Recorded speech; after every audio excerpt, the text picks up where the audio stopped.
하나님 말씀 보도록 하겠습니다. 사도행전 9장 1절부터 19절까지의 말씀입니다. 사도행전 9장 1절부터 19절까지의 말씀. 저와 여러분이 한 절씩 교독하고 마지막 절은 합독하도록 하겠습니다.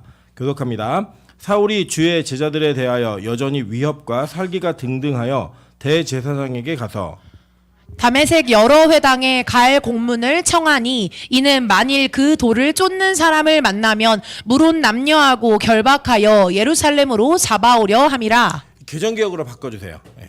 3절입니다. 사울이 길을 가다가 다메섹에 가까이 이르더니 호련히 하늘로부터 빛이 그를 둘러 비추는지라. 사울이 행하여 땅에 엎드려져 들음에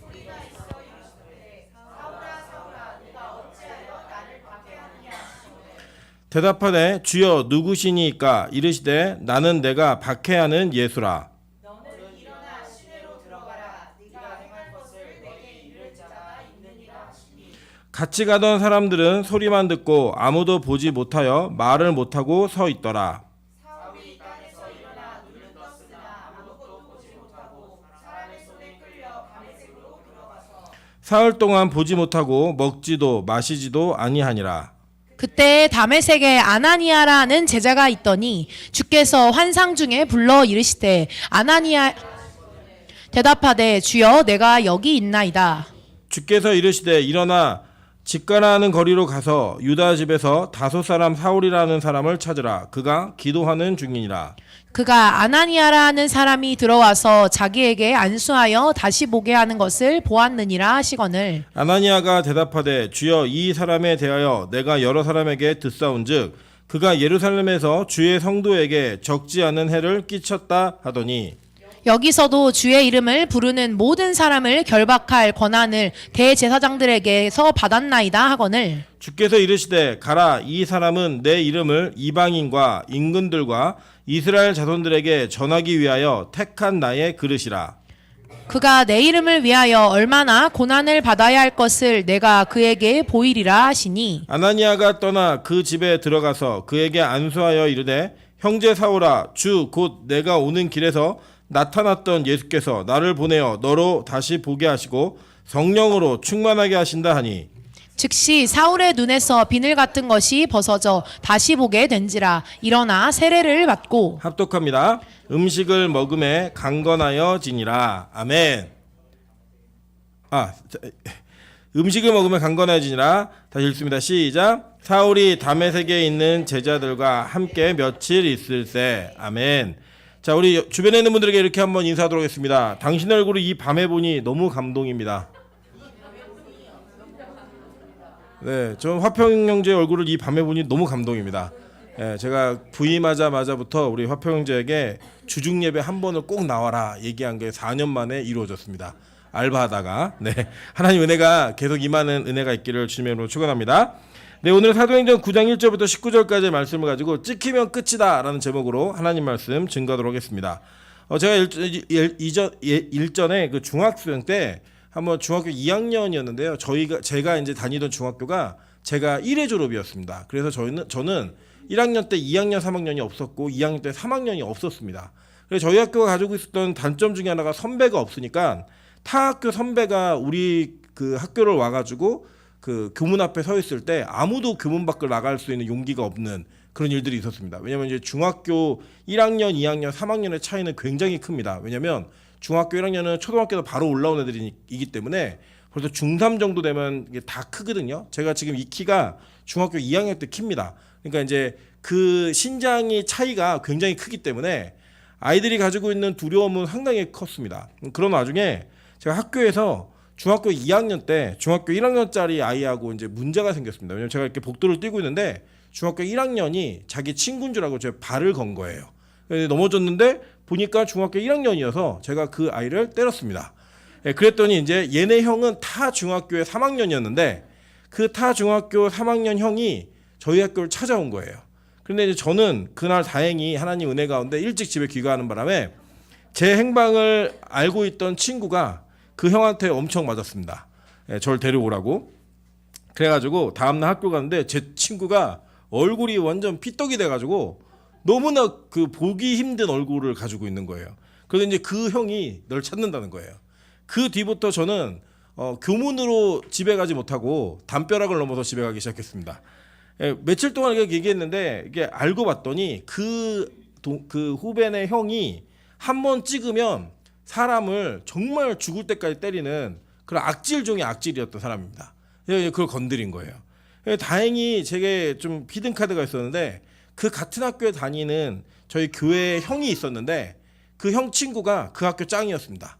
그래서 이제 저는 그 백을 이용해 갖고 저를 건들지 못하게 약 한 달간의 작업을 하고 안심하며 귀가할 수 있었던 그런 은혜가 있었습니다.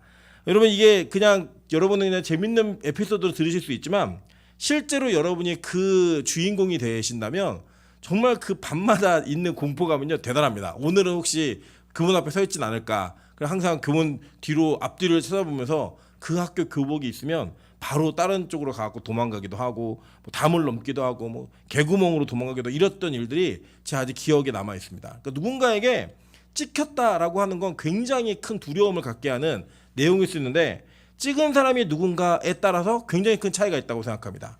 예를 들어 반대로 그럴 수 있겠죠. 저는 감사하게도 그 저희 아내가 그 여러분들 이렇게 아시다시피 그래도 좀 이렇게 미인 축에 속하는 그 얘기해도 뭐 그냥 큰 적인 아닐 거라 생각합니다. 근데 저희 아내가 무슨 이상한 일들이 벌어졌는지 저를 찍었습니다. 그래서 저희 아내가 저한테 목사님이 남자로 보인다 그랬어요. 제가 너는 초신자를 안 된다고 이 얘기한 게 저희 아내 가슴에 불을 붙였습니다. 뭐냐면 감히 한복 입고 다니면서 5,000원짜리 머리를 깎는 주제에 네가 나를 거절해? 그래갖고 저희 아내가 저에게 대한 오기가 생겨서 그 찍은 마음을 가지고 저에게 계속 이 어필을 하는 과정 속에서 제가 저희 아내와 만남을 갖게 되었고 가정을 이루게 됐던 그런 은혜가 있습니다. 여러분 예를 들어 이런 거겠죠. 동네 깡패가 여러분을 찍었다. 그럼 굉장히 큰 두려움이 있겠고 동네에서 가장 미인이 학교에서 가장 미인이 여러분 이게 처녀총각일 때 여러분 찍었다. 그럼 여러분 그건 굉장히 큰 감동 아니겠습니까? 예를 들면 미남이 여러분을 찍었다. 이러면 여러분 되게 큰 감동이잖아요. 여러분 이런 어떤 누군가에게 이렇게 선택을 받거나 찍힘을 당했다라고 하는 것은 그 상대와 나와의 관계가 어떤 관계이냐에 따라서 굉장히 큰 차이점을 가져오게 됩니다. 오늘 본문에 보시면 이 본문에서는 누군가 누구를 찍었는데 누가 찍었냐면 이 사울이 예수 믿는 사람들을 찍은 거예요. 어떻게 찍었냐면 내가 예수 믿는 거 절대로 가만히 두지 않겠다라는 겁니다. 사실은 이 복음이 이 사울이 예수 믿는 사람들을 잡으러 다니는 요 시기에 복음은 이미 굉장히 큰 영향력을 갖고 전 세계의 구석구석으로 펼쳐 나갔습니다. 다만 그렇게 펼쳐 나간 복음이 올바르게 정립이 되어지 않았기 때문에 그것을 정립하기 위해서 사실은 이 사울이라고 하는 사람을 통해 하나님께서는 서신서를 기록하고 또 사도들을 통해서 이 복음이 제대로 세워지는 일들을 하게 하신 것은 시간적 순서가 필요했지만 이미 복음은 오순절 사건을 통하여서 굉장히 먼 지역까지 선포되는 것들을 보게 됩니다. 한번 볼까요? 사도행전 2장 9절부터 11절, 40절과 42절입니다. 우리는 바데인과 메데인과 엘람인과 또 메소포타미아, 유대와 갑바도기아, 본도와 아시아, 부르길라와 밤빌리아, 애국과 및 구레네에 가까운 리비아 여러 지방에 사는 사람들과 로마로부터 온 나그네 곧 유대인과 유대교에 들어온 사람과 그레데인과 아라비아인들이라 라고 얘기해요. 그죠? 이게 누구냐면 사도행전 2장의 오순절 다락방 사건의 이후에 베드로의 설교를 듣는 사람들의 이 국적을 이야기하는 거예요. 그래서 여러분 제가 간제 지도 하나 실어드렸죠. 이 지도에 나오고 있는 이 예루살렘을 중심으로 빨간 선이 쭉쭉쭉 펼쳐져 나가잖아요. 예, 크게 만들어요. 크게 저렇게 해서 누가 봐요. 예. 자 보이시죠? 예, 저기 그 모든 빨간 선들이 모이는 그 중간 그 출발점이 그 예루살렘입니다. 그 예루살렘에 들었던 나라들이 여러분 방금 제가 읽은 그 나라의 목록이 제가 각 처소에 다 있는 거예요. 저 위로 올라가면 갑바도기아 보이시죠? 부르기아 뭐 그 옆에 보이시고 그죠? 아시아. 이 아시아는 여러분 우리가 지금 살고 있는 동아시아 이쪽이 아닙니다. 그쪽이 아니고 그 터키 지역, 요 지역을 지금 아시아라고 부르는 지역이에요. 요 지역에 있는 사람들이 와서 복음을 들었다는 거예요. 그래서 그 복음을 들은 사람들이 어떻게 됐냐? 40절과 42절 보면 또 여러 말로 확증하며 권하여 이르되 너희가 이 패역한 세대에서 구원을 받으라니 그 말을 받은 사람들은 세례를 받음에 이날의 신도의 수가 3,000이나 더하더라 라고 얘기했어요. 그러니까 이날에 그 베드로의 설교를 듣고 몇 명이 세례를 받았어요? 3,000명이 세례를 받았습니다. 뭐 지금이야 3,000명 되는 교회가 뭐 각 지역마다 도시마다 여러 교회가 있기 때문에 굉장히 뭐 그게 크냐 이렇게 얘기할 수 이게 물으실 수 있겠지만 이 시대에 3,000명은 어마어마한 숫자입니다. 이 3,000명이 각자 이 예루살렘으로 순례를 왔다가 복음을 듣고 예수를 믿게 된 거예요. 그리고 이 사람들이 갑자기 퍼져 나간 겁니다. 그리고 이제 퍼져 나갔는데 문제는 뭐냐면 이들은 아주 순간적으로 하나님의 은혜를 경험했지만 그들 안에 있는 복음이 제대로 올바르게 정립이 되지 않은 거예요. 그 정립을 하기 위해서 하나님께서는 사도들을 통하여 그의 가르침들과 그의 교훈을 통해 자기들이 믿고 있는 예수가 구약으로부터 온 메시아라고 하는 것을 깨닫게 되어지는 그 은혜의 통로들을 다 열어가야 됐던 시기가 필요했던 겁니다. 그래서 하나님께서는 예루살렘에서 오랫동안 사도들에 의해서 신앙교육을 받은 사람들을 흩어버렸습니다. 흩어가지고 그 교회의 핍박을 통하여 하나님의 일을 하신 거예요. 여러분, 교회가 아무리 어려운 일을 당해도요, 교회는 절대 무너지지 않습니다. 교회가 아무리 힘든 일이 있어도요, 그 교회는 외형적으로 어떠한 교회가 없어진다 하더라도 그 외형적으로 없어진 한 교회를 통하여 하나님은 수없이 많은 하나님의 일들이 이루어지는 것들을 행하신다라는 거예요. 그래서 여러분, 우리 예수 믿는 사람들은요, 하나님의 일이 어떻게 이루어질지를 기대하시면서 하나님의 사건을 바라보아야 됩니다. 인간적인 마음으로 이것이 좋다, 나쁘다라고 섣불리 판단하기에 우리가 알고 있는 하나님에 대한 지식이 너무 짧기 때문에 우리 그것을 다 이해할 수 없다라고 하는 것입니다. 그래서 어떤 일이 벌어지냐면 사도행전 8장에 여러분 배우신 것처럼 스데반이 죽고 그 죽음으로 인하여서 교회에 박해가 일어났습니다. 그 박해를 통하여 하나님은 이 복음이 점점 확장될 수 있는 길을 열었다라고 성경은 이야기하고 있는 거예요. 사도행전 8장 1절부터 4절 한번 보도록 하겠습니다. 사울은 그가 죽임당함을 마땅히 여기더라. 여기서 그는 스데반이에요. 그 날에 예루살렘에 있는 교회에 큰 박해가 있어 사도 외에는 다 유대와 사마리아 모든 땅으로 흩어지니라. 경건한 사람들이 스데반을 장사하고 위하여 크게 울더라. 사울이 교회를 잔멸할세 각 집에 들어가 남녀를 끌어다가 옥에 넘기니라. 그 흩어진 사람들이 두루다니며 복음의 말씀을 전할세. 이렇게 얘기해요. 자, 이 사건 속에서 우리가 알 수 있는 건 뭐냐면 이미 교회가 핍박을 당하면 핍박을 당하는 것만큼 어려워지는 걸로 끝나는 게 아니라 하나님은 그 핍박을 통하여 더 큰 복음을 확장시키는 일들을 하시더라는 거예요.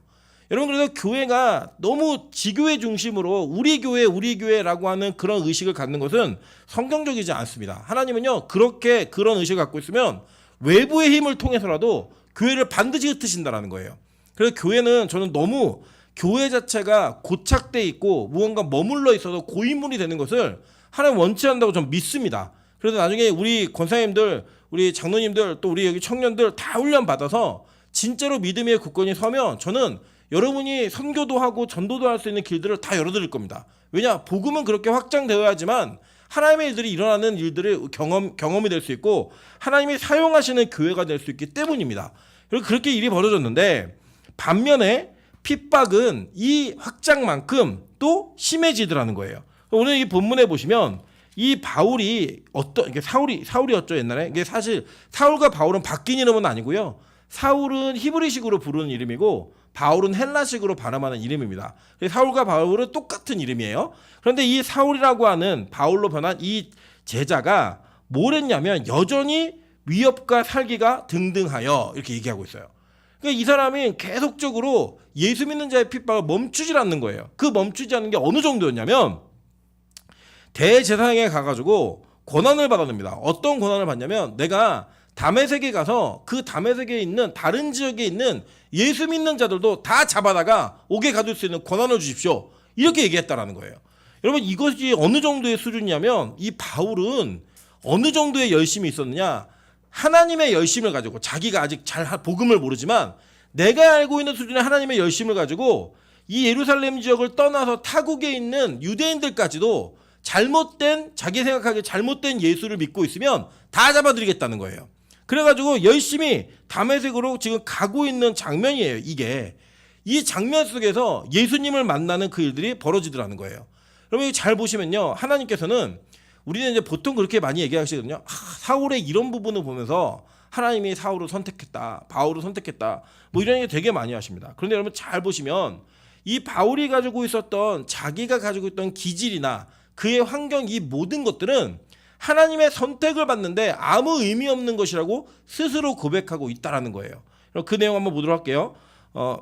이게 빌립보서 3장이에요. 빌립보서 3장 4절부터 9절입니다. 그러나 나도 육체를 신뢰할 만하며 만일 누구든지 다른 이가 육체를 신뢰할 것이 있는 줄로 생각하면 나는 더욱 그러하리니 나는 8일 만에 할례를 받고 이스라엘 족속이요 베냐민 지파요 히브리인 중에 히브리인이요 율법으로는 바리새인이요 열심으로는 교회를 박해하고 율법의 의로는 흠이 없는 자라. 그러나 무엇이든지 내게 유익하던 것을 내가 그리스도를 위해서 다 해로 여길 뿐더러 또한 모든 것을 해로 여김은 내 주 그리스도 예수를 아는 지식이 가장 고상하기 때문이라. 내가 그를 위하여 모든 것을 잃어버리고 배설물로 여김은 그리스도를 얻고 그 안에서 발견되려 함이니 내가 가진 의는 율법에서 난 것이 아니요 오직 그리스도를 믿음으로 말미암는 것이니 곧 믿음으로 하나님께로부터 난 의라라고 얘기하는 거예요. 바울은 자신의 선택의 그 기준이 어떤 내가 가지고 있는 조건은 아니라는 거예요. 왜냐하면 이건 왜 자랑하는 거냐면 지금 그가 자랑하기 위해서 얘기하는 게 아니라 다른 사람들이 자꾸 자랑하면서 바울이 전하는 복음에 대한 가치를 떨어뜨리니까 내가 니들만 못한 줄 알아? 내가 진짜 내 거 얘기해보면 나 모태신앙이야. 난 지 8일 만에 할례 받았어. 나 베냐민 집하고 히브리인 중에 히브리인이야. 나 혈통으로 너희들보다 훨씬 더 순수한 혈통을 가지고 있어. 율법으로는 바리새인이고 난 율법을 통과했고 내가 어떤 것도 흠이 없었고 너희들이 그 방해하고 믿지 않았던 교회를 누구보다 앞장서서 박해하던 사람이었어. 이 얘기하는 거예요. 근데 그것을 다 그리스도를 위하여 해로 여긴다는 거예요. 심지어는 뭐라고 얘기하냐면 내가 그를 위하여 모든 것을 잃어버리고 배설물로 여김은 이렇게 얘기하잖아요. 우리 배설물 그러니까 굉장히 이게 굉장히 좋은 그런 그 고상한 단어처럼 보이시죠? 누가 민정 집사가 그러던가 자기는 목사님을 보면서 자기가 싫어하는 남자가 어떤 사람인지 알았대요. 말을 직설적으로 한 사람 싫어한대. 자기는 예를 뭐 똥 누러 간다, 오줌 누러 간다 이거 싫어한대. 자기는 화장실 가 이런 말이 좋지 직접 얘기하는 게 싫다는 거예요. 뭐가 다르다고요 그게 이거나 그거나. 근데 여기 보면요 이 배설물이라는 히브리 헬라어 원어는요 똥이란 단어예요. 똥. 원래 직역을 했으면 이거 뭐라고 번역했냐면 모든 것을 잃어버리고 똥으로 여김은 이거예요. 그러니까 여러분 혹시 화장실에서 대변을 보시고 그대로 얘기할게요. 바울이 얘기한 그대로 똥을 누시고 아까워가지고 변기 못 내리신 분 계세요? 내 아까운 거 내 살의 일부고 내 몸무게의 일부였는데 이걸 어떻게 버리나 이런 마음으로 벌벌 떨면서 이 버튼 누르는 분 계세요? 없죠? 바울이 자기가 가지고 있는 모든 것들을 그런 것들로 여겼다는 거예요. 그럼 여러분 생각해 보세요. 만약에 하나님이 누군가 이런 조건이 있기 때문에 선택했다라고 말하면 하나님은 우리를 똥으로 보는 거예요. 똥 같은 걸 보는 거고 그리고 이거를 똥으로 여긴다는 바울은 하나님의 선택을 하찮게 여기는 거죠. 바울은 자신이 선택받은 것이 이러한 조건 때문에 아니라고 분명하게 말을 하고 있는 겁니다. 여러분 이 땅에서 제가 교회 청년들 특히 하나님의 비전을 품고 달려가는 청년들이 가장 많이 속는 마귀의 메시지가 뭐냐? 하나님은 준비된 사람을 쓴다는 거예요. 여러분 절대 그렇지 않습니다. 성경 어디에도 하나님은 준비된 사람을 사용하신 일이 한 번도 없었어요. 여러분 준비된 사람을 사용한다고 얘기하면요 뭐가 문제가 되는 거냐면 이거예요. 하나님의 선택은 우리의 준비에 달려있다라고 얘기하는 거예요. 그 주도권이 누구에게 있는 거예요? 사람에게 있는 거죠. 내가 얼만큼 준비를 했느냐 내가 얼만큼 준비를 하지 않았느냐 이걸 가지고 하나님이 우리를 선택한다면 여러분 하나님의 선택은 누구에게 좌지우지 되는 거예요? 여러분에게 좌지우지 되는 거예요. 그런데 성경 어디에 하나님의 선택 이전에 인간이 꿈과 비전을 갖고 준비한 사람이 누가 있었어요? 한번 대보세요. 아무도 없잖아요. 성경은요 뭐라고 얘기하냐면 하나님은 자신이 사용할 사람을 선택해서 준비시키셨습니다. 대표적으로 누가 그랬죠? 다윗이 그랬잖아요. 여러분 다윗은요 집에 손님이 오면 쫓겨나가지고 저 양이나 봐야 되는 막내였고요. 심지어는 그 족보를 잘 살펴보면 서자였을 가능성도 상당히 설득력 있게 우리가 볼 수 있습니다. 그런데 이 다윗이 양치고 있을 때 막 불러다가 머리에 기름 붓더니 너 왕 될 거야 얘기했던 건 다윗이 의도했던 거예요? 다윗은 양치면서 한 번도 이스라엘 왕이 되겠다고 비전을 품은 적이 없어요. 하나님은 선택한 거예요 그냥. 모세는요 모세가 태어나면서 와 내가 민족을 구원해야지 이러면서 태어날 때부터 어머니 제가 민족을 구원하는 자가 되겠습니다 이렇게 말했나요? 적어도 우리나라는 태어날 때부터 그 사람이 어떤 조건을 가지고 태어나잖아요. 신화 같은 거 보면 여기 박혁거세의 자손 계십니까? 아래서 나오신 분이죠. 어떻게 말도 안 되는 일이 있어요. 아래서 나왔다는 거야. 아래서. 그렇게 뭔가 특이한 출생의 기록들을 남겨서 무언가 태어날 때부터 다르게 태어났다고 얘기하지만 성경은 그렇게 얘기 안 해요. 성경은요 그냥 태어났는데 하나님이 그 사람을 찍은 거예요. 찍어가지고 그 사람의 인생을 만들어 가시더라는 거예요. 하나하나. 결국 그래서 이 모세는요 그냥 태어났는데 잘생겼어요. 잘생겨갖고 죽이기가 아까워서 있다가 아이고 어쩔 수 없겠다. 그냥 이거 죽이든지 해야 되는데 이 엄마가 그냥 죽이기 힘드니까 갈대 상자에 넣어가지고 그냥 떠내보낸 이게 갈대 숲에다 뒀는데 그냥 그거 바로의 공주가 목욕하다 발견해가지고 산 거예요 그냥. 그래서 모세가 민족 구원하겠다고 뭘 준비했어요? 준비한 것 가지고 사람 쳐 죽였다가 도망갔잖아요. 쫓겨가지고. 그런데 아무것도 할 수 없는 여러분 보리서말만 있어도요 처가살이 안 한다는 옛 속담이 있습니다. 이 모세가 왕자였잖아요. 왕자. 그 왕자가 40년 동안 장인의 양을 친다? 와 이거는 말도 할 수 없는 이야기죠. 자존감이 어느 정도로 무너졌냐면 40살에는 자기 눈에 보이는 부조리함과 부정의가 있으면 그거 지가 나서서 쳐 죽이고 그걸 잡겠다고 얘기했던 그 사람이요. 이제는 하나님이 가라니까요. 다 못 간대요 자기. 그 정도로 자존감이 낮아질 때까지 하나님은 바닥에서 굴려버렸습니다. 왜냐면요 여러분 애굽인들은 목동을 굉장히 천박하게 여겼단 말이에요. 왕자에서 천박한 그 자리까지 가가지고 그거 열심히 하고 있었는데 하나님이 너 가서 내 백성 건져와 얘기하고는 지도자가 된 거예요. 무슨 준비를 했다고요? 준비 안 했습니다. 성경에 사용받았던 인물도 다 보세요. 베드로가 무슨 준비를 해요? 요셉이 무슨 준비를 했고 야곱이 무슨 준비를 했어요? 아무 준비 안 했어요. 그런데 하나님은 하나님의 사람을 선택해서 사용하고자 원하시면 그 사람을 만들어 가시더라는 거예요. 속지 않아야 됩니다. 여러분 세상에서 사람들이 얘기하는 것 중에 뭐 준비를 잘하면 하나님 사용하신다? 그런 준비를 잘해야 된다라는 그 이야기의 기준이 대부분 뭐예요?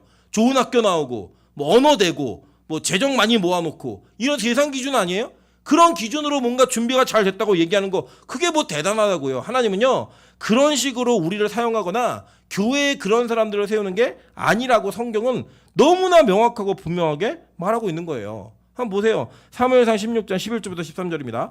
또 사무엘이 이세에게 이르되 내 아들이 다 여기 있느냐? 이세가 이르되 아직 막내가 남았는데 그는 양을 지키나이다. 사무엘이 이세에게 이르되 사람을 보내어 그를 데려오라. 그가 여기 오기까지는 우리가 식사자리에 앉지 아니하겠노라. 이에 사람을 보내어 그를 데려오매 그의 빛이 붉고 눈이 빼어나고 얼굴이 아름답더라. 여호와께서 이르시되 이가 그니 일어나 기름을 부으라 하시는지라. 사무엘이 기름 뿔병을 가져다가 그의 형제 중에서 그에게 부었더니 이날 이후로 다윗이 여호와의 영에게 크게 감동되니라. 사무엘이 떠나서 라마로 가니라. 자 보세요. 하나님의 영이 다윗에게 임한 이 시점이 어느 이후예요? 사무엘이 와서 기름 부었을 때 그 이후잖아요. 그럼 그 전에 다윗은 어떤 사람이었어요? 여러분 양치는 그 목동이었어요. 아무것도 할 수 없는. 여러분 사무엘이 그래도 영성의 눈이 열린 사람이잖아요. 이 사무엘이 다윗의 제일 큰 형이었던 엘리압을 보고 뭐라고 얘기했는지 아십니까? 이가 바로 하나님이 선택한 왕이로다 얘기할 정도였어요. 얼굴도 잘생겼고 풍채도 크고 이 사람 정도면 하나님께서 선택해서 왕으로 세울만 하지 라고 얘기하는 인간적 시각을 하나님 뭐라고 부정했는지 아세요? 사람은 외모를 보거니와 나 여호와는 중심을 보느니라. 하나님이 볼 때 엘리압은 아니었다고요. 탈락시켜버렸어요. 하나님 그게 바로 하나님의 방법입니다. 근데 우리 인간들은요 다 속아요. 어떻게 속느냐? 좀 더 좋은 것, 좀 더 괜찮은 것 이런 것들을 소유하고 가지고 간판으로 붙이고 있으면 그 사람을 하나님이 준비한 사람이라고 얘기한다라는 거예요. 여러분 심지어는 하나님은 어느 정도까지 무작위적으로 무조건적으로 선택하는 줄 아십니까? 창세기 25장 23절부터 26절 볼게요. 여호와께서 그에게 이르시되 두 국민이 내 태중에 있구나. 두 민족이 내 복 중에서 나누이리라. 이 족속이 저 족속보다 강하겠고 큰 자가 어린 자를 섬기리라 하셨더라. 이게 뭐예요? 야곱과 에서 사이에 하나님이 역전시키시는 방법이잖아요. 여기에 보면요 로마서 9장에 이것을 정확히 해석해 놓았습니다. 한번 볼게요. 그뿐 아니라 또한 리브가가 우리 조상 이삭 한 사람으로 말미암아 임신하였는데 그 자식들이 아직 나지도 아니하고 무슨 선이나 악을 행하지도 아니한 때에 택하심을 따라 되는 하나님의 뜻이 행위로 말미암지 않고 오직 부르시는 이로 말미암아 서게 하려 하사 리브가에게 이르시되 큰 자가 어린 자를 섬기리라 하셨나니 기록된 바 내가 야곱은 사랑하고 에서는 미워하셨다 하였다 하신과 같으니라 라고 얘기해요. 아무것도 없어요. 애가 뱃속에서 애가 무슨 선한 일하고 무슨 악한 일 하겠어요. 아무것도 없는 그 상태에서 하나님이 택했다는 거예요. 여러분, 하나님은요 조건 없이 여러분을 택하시는 분이에요. 이게 여러분 성경의 진리입니다. 이건 그냥 어떤 가문의 예가 아니라 여러분 아시잖아요. 하나님이 왜 의도적으로 자꾸 차자를 택해서 장자들과의 역전시키셨는데 우리 창세기에서 배우셨죠? 왜요? 우리의 근거를 다 제하시고 오로지 하나님의 은혜로만 우리를 구원하시겠다라는 그 구원의 의지를 보이셨기 때문이에요. 여러분, 우리가 예배드리고 하나님을 섬기는 것은요 여러분이 뭐가 대단해서 하나님 하신 게 아니에요. 하나님이 여러분을 택해서 예배자로 만들어 가시는 거예요. 우리 옆 사람에게 이렇게 인사하도록 하겠습니다. 내 인생에 이럴 계획은 없었습니다. 여러분의 인생에 매일의 예배가 계획이 있으셨어요? 날 때부터 난 매일 예배를 드려야지, 주님을 기쁘시게, 이런 말. 우리 화평 형제가 수협에 올 계획이 있었을까? 자기 인생에?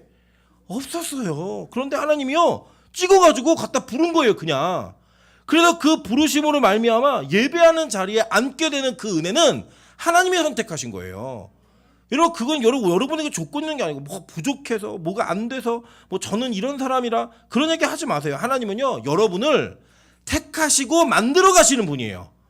만들어진 여러분을 택하시는 분이 아니라 택하셔서 만들어 가시는 분이라고요. 그래서 볼까요? 그 뒤에 보니 이렇게 얘기해요. 그런즉 우리가 무슨 말하리요? 하나님께 불의가 있느냐? 그럴 수 없느니라. 모세에게 이르시되 내가 긍휼히 여길 자를 긍휼히 여기고 불쌍히 여길 자를 불쌍히 여기리라 하셨으니 그런즉 원하는 자로 말미암음도 아니요 다른 박질하는 자로 말미암음도 아니요 오직 긍휼히 여기시는 하나님으로 말미암음이니라. 성경이 바로에게 이르시되 내가 이 일을 위하여 너를 세웠으니 곧 너로 말미암아 내 능력을 보이고 내 이름이 온 땅에 전파되게 하려 함이라 하셨으니 그런즉 하나님께서 하고자 하시는 자를 긍휼히 여기시고 하고자 하시는 자를 완악하게 하시느니라. 아멘. 하나님 뜻이에요. 그냥 아무도 말 못해요. 아무도. 하나님은 그렇게 우리를 선택하고 우리를 바꾸어 가시는 하나님이시라는 거예요. 여러분, 그래서요 그럼 우리가 뭐 하나님이 나를 택하면 나 아무것도 안 해도 되겠네? 그게 아니고요. 하나님이 택한 사람은요 그 택하신 대로 만들어 가시는 과정에 방법이 있다니까요. 제가 누누이 말씀드린 건 이런 거예요. 예를 들어서 어떤 사람을 하나님께 선교사로 보내기로 작정하셨어요. 그럼 그를 택하신 그 과정 속에서 아무 조건 없이 택해요. 근데 그 선교사가 되기 위해서는 뭘 해야 되느냐? 언어를 해야 돼요. 그러니까 언어를 해야 되는 선교사에게는 하나님께서 그 택한 바, 그가 중학생이든 고등학생이든 대학생이든 아니면 나이가 들었든 간에 언어에 미치게 하시는 거예요. 그게 뭐냐? 언어에 미쳐서 다른 나라의 언어를 할 수 있게 만드는 열정을 그의 속에 불어 넣으시는 거예요. 그러면 예를 들어서 나이가 40이 가까워서 40이 넘어갔는데 언어를 하나도 준비가 안 됐다. 그럼 뭐예요? 하나님 선교사 택한 게 아닌 거예요. 예를 들면 뭐 우리 좋아하는 하나님께 의사와 의료 선교사, 검사, 판사로 하나님 여러분을 택하셨다. 그럼 여러분에게 어떤 영을 부어주신지 아세요? 공부의 영을 부어주십니다. 중고등학교 때 공부를 안 하면 미치는 영을 부어주시는 거예요. 그리고 공부를 미친 듯이 하게 만드시는 거예요. 그래서 그 공부를 통하여서 하나님께서 원하시는 자리까지 가게 만드신다라는 거예요, 여러분.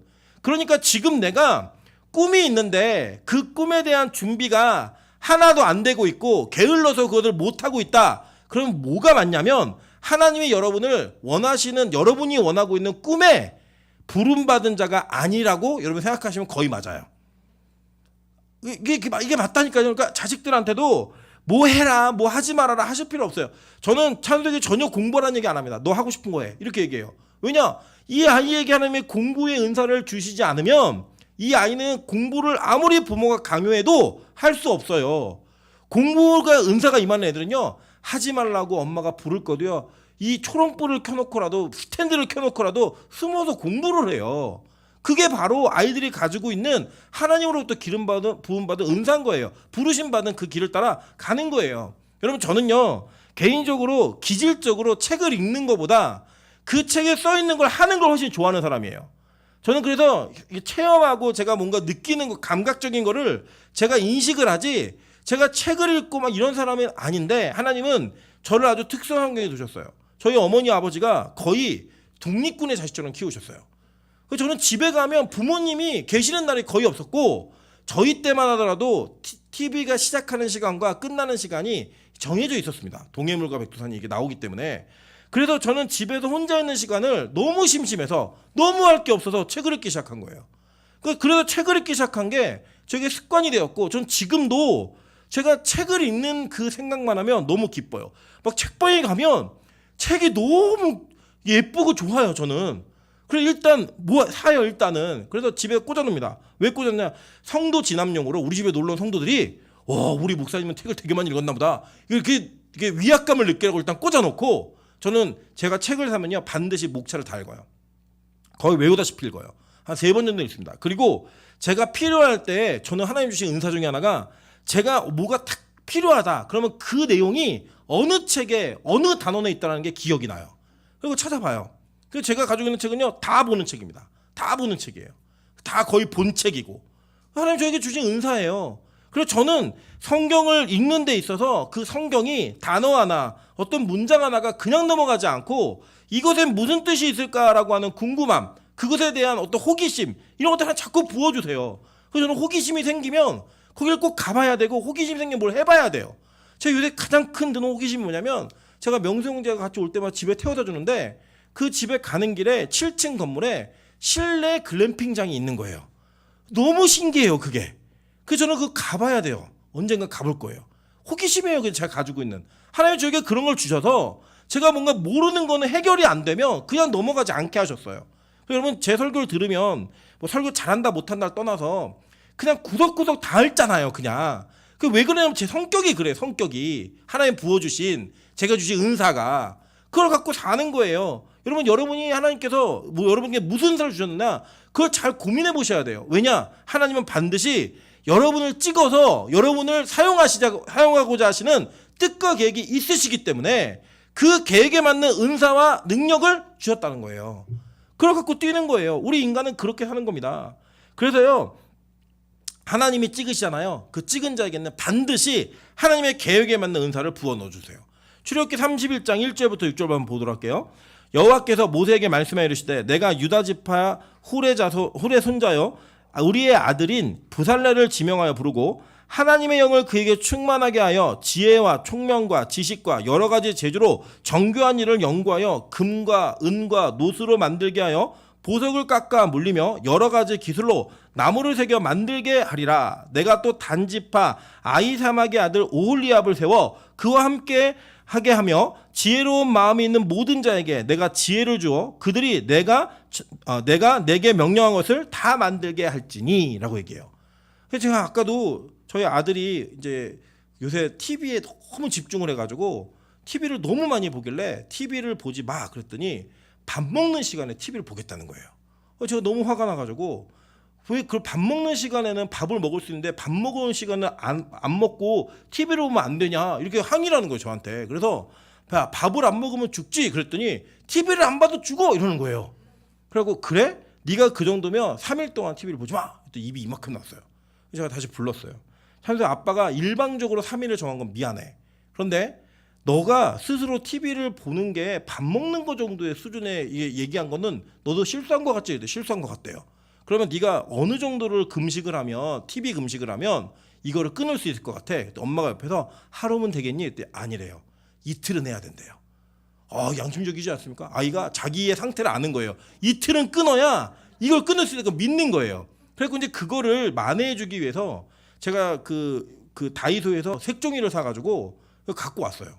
근데 색종이가 뭐냐면 이 색종이로 팽이를 만들고 그 여러분 잘 보시는 어벤져스에 나오는 그 캡틴 아메리카의 방패를 만드는 거예요. 그게 저보고 만들어내라는 거예요. 와 제가 그거 보고 있는데 현기증이 오면서 주님 다시 오셔야 됩니다. 이거는 제가 할 수 없는 일입니다. 하나님 왜 이런 심판을 저에게 허락하시는지 모르는 거 이게 있는데 구세주가 나타난 거예요. 용성이가 나타난 거예요. 그 용성아 이거 좀 만들어봐라. 그랬더니 보더니 이걸 만들어내는 거예요. 이거는요 하나님 주신 은사예요. 저는요 색종이가 아니라 색종이 아닌 그 백종이를 갖다 줘도 저 아무것도 못해요. 저는 그걸 가지고 그냥 접어 날리고 찍고 이런 건 하지만 이걸 가지고 뭐 모양을 만들어 이거 절대 못해요. 근데 우리 용성이는 그걸 해내더라고요. 그거를. 그래갖고 찬수가 그걸 보면서 제가 한 번만 만지게 달할 때 안 된대요. 예, 그거는 자기가 이제 용성 삼촌한테 받은 거기 때문에 안 된대요. 그러더니 용성 삼촌한테 감사하다는 인사를 했더니 너무 정중하게 고맙습니다. 딱 하는 거예요. 이게 은사예요. 은사. 아무나 할 수 없는. 그런 은사들을 왜 주시냐? 하나님은 그 사람을 통해서 무언가를 사용하시고자 하는 계획이 있으면 반드시 그에 맞는 지혜와 능력을 부어주신다는 거예요. 그래서 여러분, 여러분에게 있는 은사가 무엇인지 잘 고민해 보시면 그걸 통해 하나님께서 여러분을 통해 이루고자 하시는 게 있는 거예요, 계획이.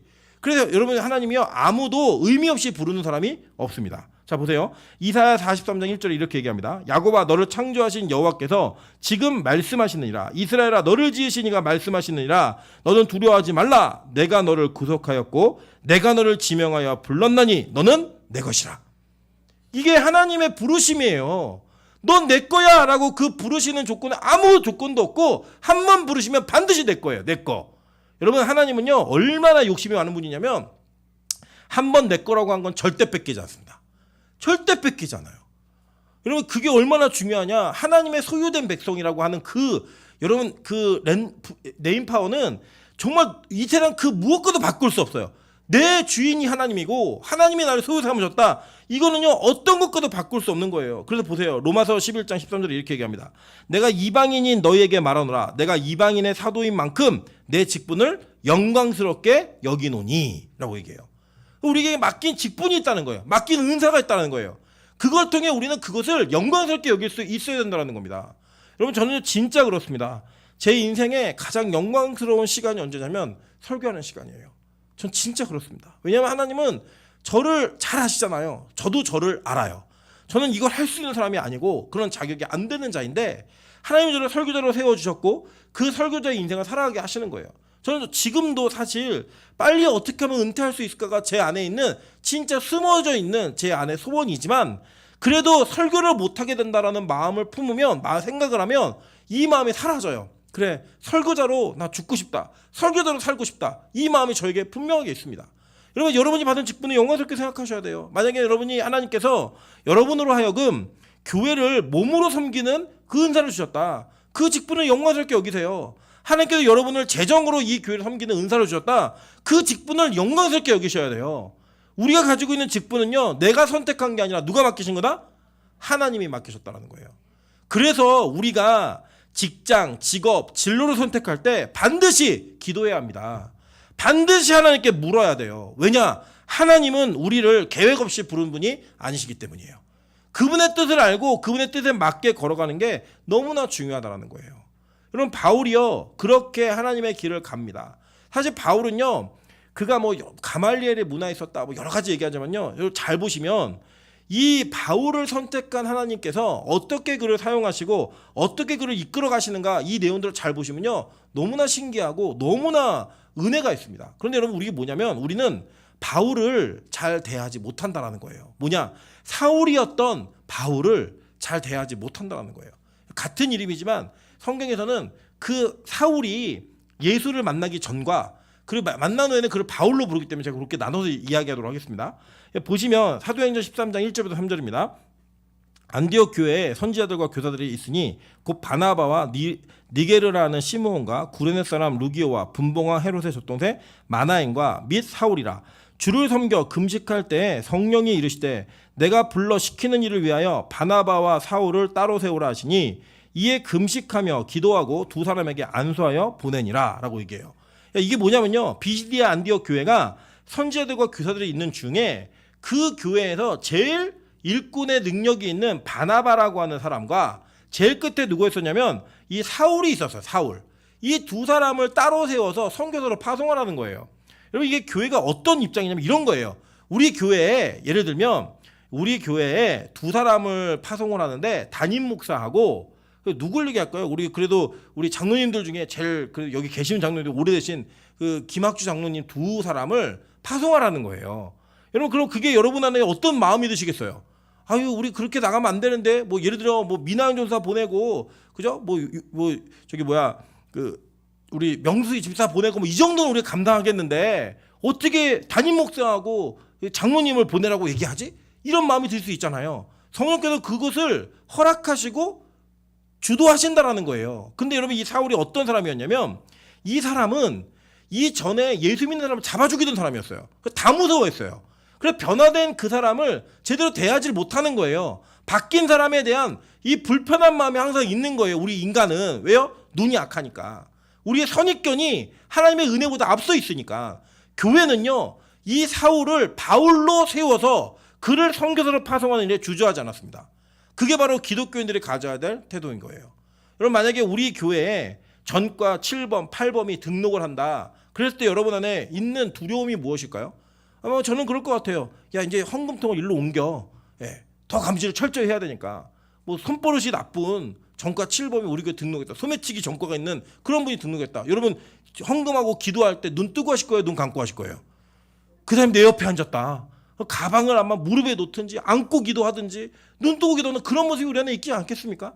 이 땅에 있는 모든 죄인의 그 모습들이 우리 안에 다 있음에도 불구하고 우리는 드러난 죄인과 드러나지 않은 죄인의 차이를 너무나 크게 둔다는 거예요. 근데 교회는 그러지 않았어요. 교회는 하나님의 은혜 속에서 하나님이 변화시킨 사람에 대한 호의적인 마음과 열린 마음이 있었다는 거예요. 우리가 새신자를 대하는 태도가 그런 겁니다. 여러분 새신자가 우리 교회 오게 되면요 그들의 옛 습관과 옛 삶의 방식이 잘 안 변해 있어요. 여러분도 잘 안 변하는데 그 사람들 어떻게 변해요? 몇 주 와가지고. 그러니까 그분들이 여러분에게 실수할 수 있죠. 여러분 그런 분들이 여러분이 볼 때는 뭔가 어려움의 문제가 생길 수 있는 거예요. 뭐 우리 소진이는 우리 교회 설교를 잘 안 들으니까 이게 제가 얘기하면 우리 소진이가 야유회 때 왔잖아요. 급하게 집에 갔어요. 왜 갔냐면 소진이가 아직 이게 구름 과자를 못 끊었거든요. 근데 이 구름 과자를 먹고 싶은데 교인들이 있으니까 그걸 못 먹겠는 거예요. 그래서 이제 너무 급하니까 뒤도 안 보고 막 달려간 거예요. 여러분 제가 그 모습을 나중에 듣고 나서 어떤 마음이 들었냐면 나는 우리 교회 권사님들이 소진이에게 담배불을 붙였으면 좋겠다. 이 생각이 드는 거예요. 소진아 요새 힘들지? 이거 사서 펴. 담배 한 보로 탁 선물 주고 그렇게 주면서 이 아이가 우리 공동체는 내가 이런 모습이라 할지라도 나를 기다려줄 수 있구나. 여러분 오해하지 마세요. 저는 교회가 그 아이가 계속 구름 과자를 먹게 해야 된다고 얘기하는 게 아니에요. 그 아이가 자신의 가지고 있는 약점이 드러나는 것이 너무 창피하고 부끄러우니까 그 교제권을 누리지 못하고 갔다라는 게 너무 마음이 아픈 거예요. 뭐가 우선순위냐? 이걸 제가 다음 야외 갈 때는요 담배 하나 사갖고 갈 거예요. 소진이 피는 거 뭔지 얘기 좀 해줘요. 내가 그걸 사가게. 왜 그러냐? 그 아이에게 지금은 네가 아직 변화가 되지 않아서 우리가 기다려줄 수 있어. 조금 기다려줄 수 있으니 이제 점점점 변화되는 그 길로 오면 돼. 라고 얘기해주면 되는 거예요. 예를 들어서 윤장로님께서 나도 소주 한 잔 먹었으면 좋겠다. 이러면 어떻게 해야 돼요? 치료해야죠. 그거는요. 소진이 같이 이렇게 그러니까 너무 오랜 시간 동안 방황하고 온 아이들, 그런 아이들이 우리 교회 공동체 들어왔을 때 여러분 그 아이들에게 야 담배 피지 마, 술 먹 이런 얘기 하지 마세요. 그거 하나님이 변화시켜줘야 끊죠. 자기 스스로 못 끊어요. 절대로 못 끊습니다. 그때까지 기다려주는 눈이 있어야 되는 거예요. 여러분 이 제자들이 사울 만날 때 얼마나 무서웠겠어요. 얼마나 두려웠겠어요. 근데요 하나님이 변화시켰다라는 확신이 있으니까요 그를 교회 리더로 세우는 거예요. 교회 지도자로 세우는 거예요. 그 뒤엔 더한 일도 있어요. 사도행전 21장 8절부터 9절입니다. 이튿날 떠나 가이사라에 이르러 7 집사 중 하나인 전도자 빌립의 집에 들어가서 머무느니라. 그에게 딸 넷이 있으니 처녀로 예언하는 자라 라고 얘기해요. 이게 누구냐면 바울의 이야기인데요.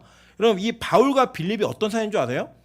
빌립은 스데반의 동료 집사입니다. 근데 이 스데반을 누가 죽였어요? 사울이 죽였다고요. 바울이 죽였어요. 그런데 이 바울이 떠나서 가이사라에 이르렀을 때, 도착했을 때 자기의 집에 머물러도 된다라고 허락해준 사람이 누구예요? 빌립이에요. 이게 가능하시겠어요? 예를 들어서 이럴 수 있겠죠. 제가 최재근 권사님에게 큰 피해, 막대한 피해를 미쳐가지고 최재근 권사님이 교회를 떠나신 거예요. 그럼 여러분 저에 대한 불평과 불만이 생길까 안 생길까요? 생기시죠. 여러분 최재근 권사님 지낸 시간이 몇 년이신데, 그런데 그 몇 년의 지낸 시간을 다 뒤로 한 채 제가 변화되고 회개했다는 이유 하나만으로 그를 집에 들여서 친구처럼 받아들일 수 있다는 거, 가족처럼 받아들일 수 있다는 건요 복음 아니면 절대 불가능한 일이에요. 이게 이루어지더라는 거예요. 혹시 여러분 이 공동체 안에서도 옛날에 나에게 상처 준 원한과 힘든 문제가 있는 분들이 계시잖아요. 여러분 그분이 변화됐다라고 믿으시면서 다 용서하시길 주님으로 축원합니다. 이게 복음이라고요. 이게 25년 전에 나에게 했던, 그러니까 부부싸움 할 때도 30년 전 25년 전 얘기하시는 분들은 복음을 잘 모르시는 거예요. 저희 교회는 한 달 이내로 다 정리하도록 하겠습니다. 한 달 넘어간 거 다 용서해 주는 걸로. 한 달 안은 아직까지는 다 변화 안 됐으니까 한 달 안까지는 얘기해도 괜찮은 걸로. 그런 정도의 이 여유, 그게 뭐냐? 복음의 능력에서만 나오는 거예요. 여러분 저는 여러분이 바울을 대했던 교회의 모습처럼 죄인들과 세신자들을 대할 수 있는 은혜가 있으시기를 주님으로 축원합니다. 이게 진짜 중요한 거예요. 중요한 거. 근데 여러분 보시면요. 이 바울은요. 얼마나 악랄한 이 찍으면은 가만히 두지 않는 이 사람이었냐면 바울의 스승이 누군지 아세요? 가말리엘이라고 하는 그 당시에 어마어마하게 유명한 유대 율법의 집대성한 사람이에요. 이 가말리엘이. 근데 이 가말리엘이라는 사람이 예수 믿는 제자들을 보고 뭐라고 했나 한번 보실게요. 자, 사도행전 5장 38절부터 42절입니다. 이게 가말리엘의 대사예요. 이제 내가 너에게 말하노니 이 사람들을 상관하지 말고 버려두라. 이 사상과 이 소행이 사람으로부터 났으면 무너질 것이요 만일 하나님께로부터 났으면 너희가 그들을 무너뜨릴 수 없겠고 도리어 하나님을 대적하는 자가 될까 하노라니 그들이 옳게 여겨 사도들을 불러들여 채찍질하며 예수의 이름으로 말하는 것을 금하고 놓으니 사도들은 그 이름을 위하여 능력받는 일에 합당한 자로 여기심을 기뻐하면서 공의 앞을 떠나니라. 그들이 날마다 성전에 있든지 집에 있든지 예수는 그리스도라고 가르치기와 전도하기를 그치지 아니하니라 라고 얘기했어요. 그러니까 이 사도들을 죽이자 뭐 어떻게 하자 막 얘기만 나올 때 가말리엘이 뭐라고 얘기했냐면 야 냅둬. 저 하나님께 아니면 쟤네 스스로 망할 거고 만약에 하나님 거면 우리가 그들을 방해했다가 하나님의 일을 대적한 게 되니까 내비둬 라고 얘기했어요. 누가요? 바울의 스승이. 근데 바울은 어떤 사람이었어요? 말도 안 돼. 우리 스승이 왜 이렇게 약해졌어? 이거 지금 율법을 어긴 자들이잖아. 이단인 예수를 믿는 자들이잖아. 내가 철저하게 응징하겠어. 이래가지고요 나서가지고 그 스승도 그 사건 속에 이 핍박을 촉발한 자가 누구예요? 사울이었다고요. 그래 이 찍으면 가만히 안 내비둔. 그러니까 사울에게 찍히면 끝인 거예요 그냥. 근데요 하나님께서 이 사울을 찍어가지고 이 다메섹 도상에서 바꿔버리시는 거예요 완전하게. 어떻게 바뀌느냐? 그가 하나님의 일꾼으로 완전히 바뀌더라는 거예요. 여러분 그러니까 무슨 얘기냐면 바울이 그랬기 때문에 선택했다가 아니고요. 바울에게는 그런 기질이 있었던 거예요. 아예 애초부터 하나님이 그걸 주신 거예요. 근데 이 바울이 자기가 가지고 있는 성품과 기질을 하나님이 원하지 않는 방에 갖다 쓴 거예요.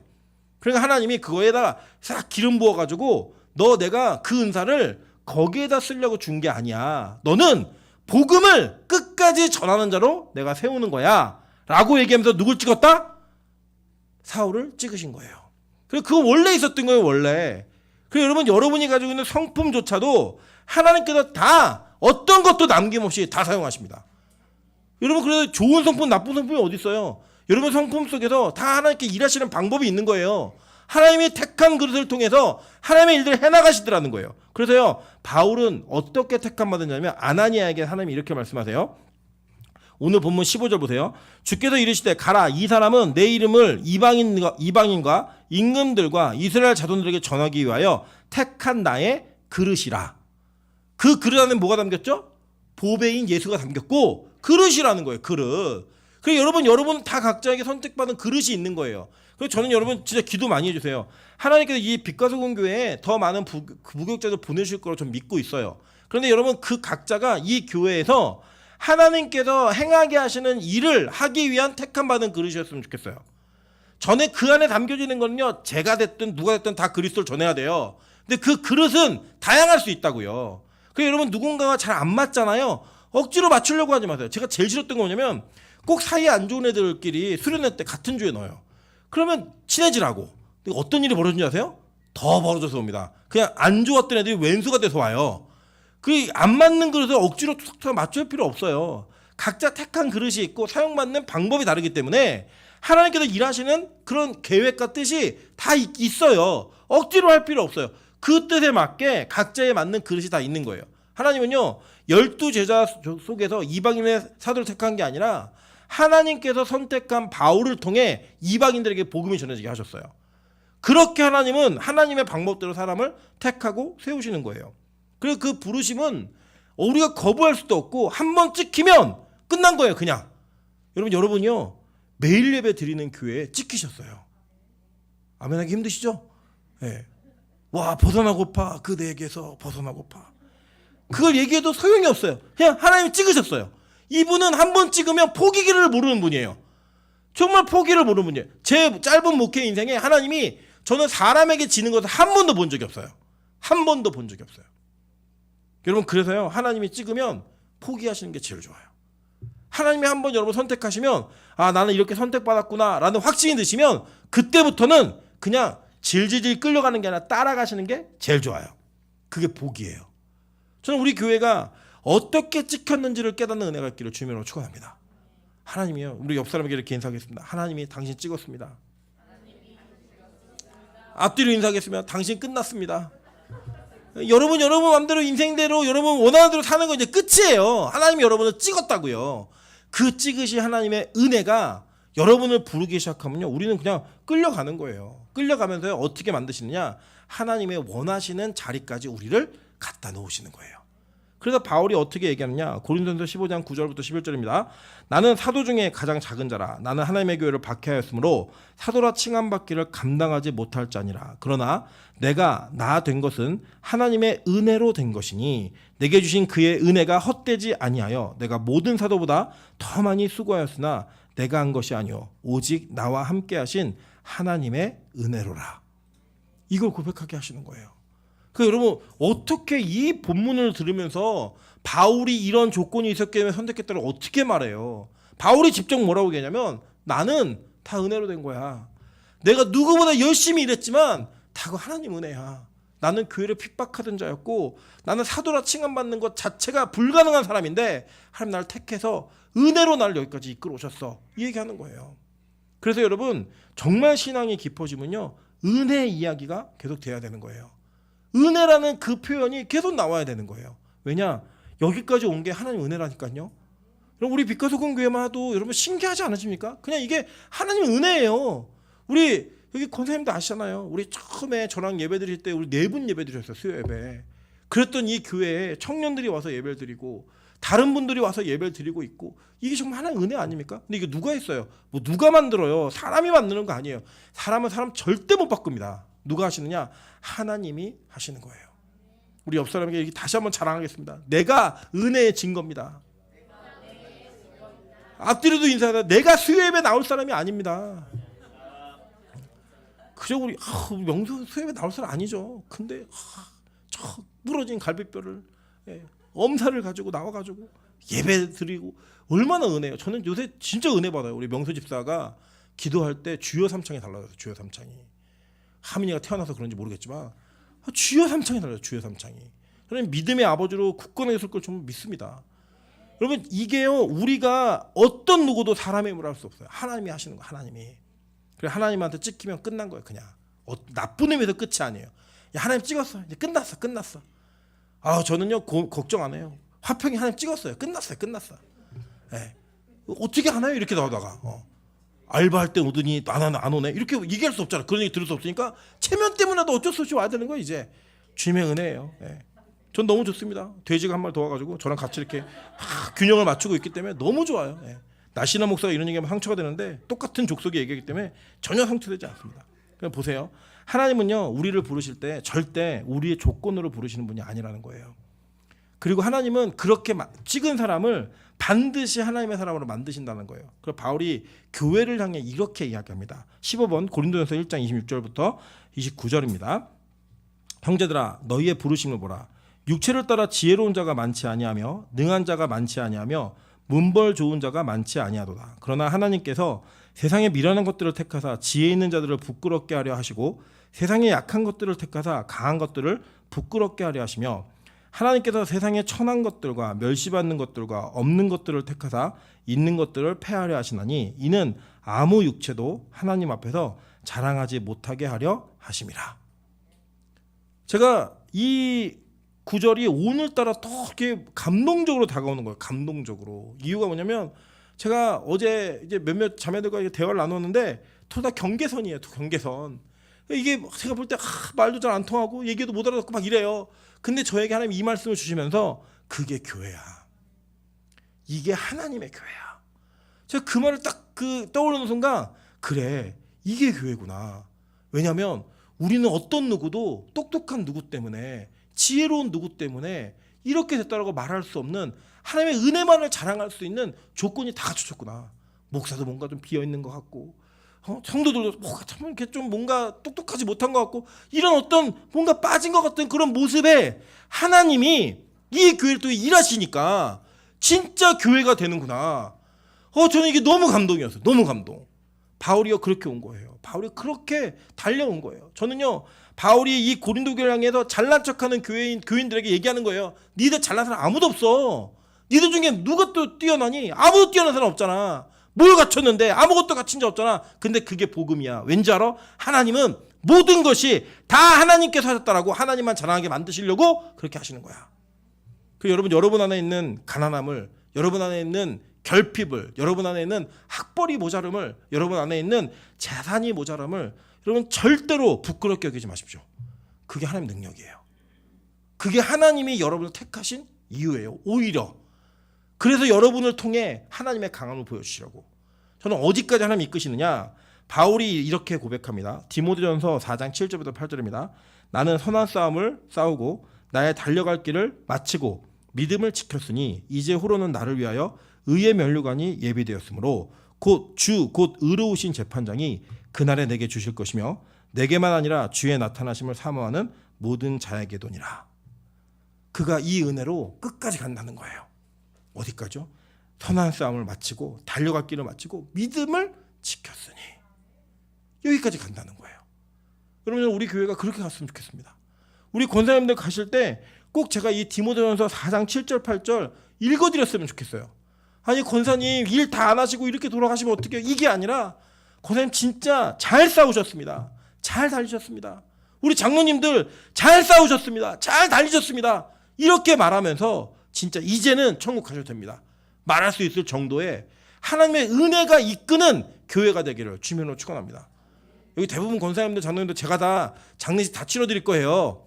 그러니까 여러분 그때 이 말씀이 선포되면 내가 진짜 하나님께 인정받고 교회에게 인정받는 삶을 살았구나 라고 여러분 고백하며 갈 수 있도록 오늘부터 준비 잘 하십시오. 나의 인생은 은혜가 이끄는 거다. 그 은혜에 이끌림을 받아 내가 열심히 뛰어야지, 열심히 달려야지, 누구보다 수고해야지, 이런 고백이 있었으면 좋겠습니다. 그래서 우리 청년들이 그 모습을 바라보면서 나 우리 엄마가, 우리 이모가 이렇게 지켰던 이 교회의 기도의 자리를, 우리 삼촌 같은 우리 장로님들이 지켰던 그 헌신의 자리를 내가 지켜가야지 라는 그 은혜를 따라서 우리 교회가 싸움을 대물림해 줄 수 있는, 그 싸움의 역할을 계속적으로 이어갈 수 있는 그런 능력 있는 교회 되시기를, 하나님께 찍힌 교회 되시기를 주님의 이름으로 축원합니다. 지금 같이 한번 찬양으로 기도하며 나가도록 하겠습니다. 우리 하나님의 부르심 찬양하면서, 하나님은 절대 실수 없어요. 절대 실패 없습니다. 여러분 찍은 사람들 반드시 끝장내십니다. 좋은 방향으로 그 자리까지 여러분 꼭 달려갈 것을 믿으시면서 우리 기도하는 마음으로 찬양하도록 하겠습니다.